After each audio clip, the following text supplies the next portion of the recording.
Welcome to టీ10 నేను రేవతి. డిమాండ్ల సాధన కోసం 21 రోజులుగా నిరాహార దీక్ష చేస్తున్న రైతు నాయకులు జగ్జిత్ సింగ్ దల్లేవాల్ ఆరోగ్యం మరింతగా క్షీణించింది. తక్షణమే ఆసుపత్రిలో చేరాలని వైద్యులు ఆందోళన వ్యక్తం చేస్తున్నారు. అయితే దల్లేవాల్ మాత్రం ఎలాంటి వైద్య చికిత్సకు నిరాకరిస్తున్నారు. కనీస మద్దతు ధర, రైతు రుణాల మాఫీ, రైతులు, వ్యవసాయ కార్మికులకు పెన్షన్ వంటి 13 డిమాండ్లతో నవంబర్ 26 నుంచి పంజాబ్, హర్యానా సరిహద్దు ఖనౌరీ వద్ద 70 ఏండ్లు క్యాన్సర్ తో బాధపడుతున్న దల్లేవాల్ నిరాహార దీక్ష చేస్తున్న సంగతి తెలిసిందే. సోమవారం నాటికి ఈ దీక్ష 21 రోజుకు చేరుకుంది. దల్లేవాల్ ను పరీక్షించిన డాక్టర్ అవతార్ సింగ్ మాట్లాడుతూ, ప్రస్తుత పరీక్షల ప్రకారం దల్లేవాల్ క్రియేటినిన్ స్థాయి పెరుగుతోంది. అలాగే గ్లోమెరులర్ ఫిల్ట్రేషన్ రేటు దిగజారింది. ఒక పక్క కీటోన్లు కూడా చాలా ఎక్కువగా ఉన్నాయి. ఇటువంటి పరిస్థితి చాలా తీవ్రమైనదని చెప్పారు. దల్లేవాల్ ఎటువంటి ఆహారం తీసుకోవడం లేదని, కేవలం నీళ్లు మాత్రమే తాగుతున్నారని డాక్టర్ తెలిపారు. దల్లేవాల్ చాలా బలహీనంగా ఉన్నారని, తనంతట తానుగా నిలబడలేకపోతున్నారని,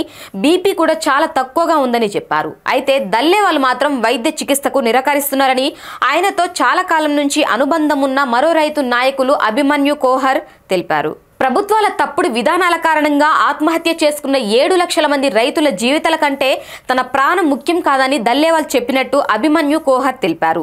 రైతుల డిమాండ్లను ఆమోదిస్తేనే నిరాహార దీక్ష విరమిస్తామని, లేకపోతే ప్రాణ త్యాగానికైనా దల్లేవాల్ మానసికంగా సిద్ధంగా ఉన్నారని కోహర్ తెలిపారు. ఇది ఇవాల్టి న్యూస్. చూస్తూనే ఉండండి టీ10.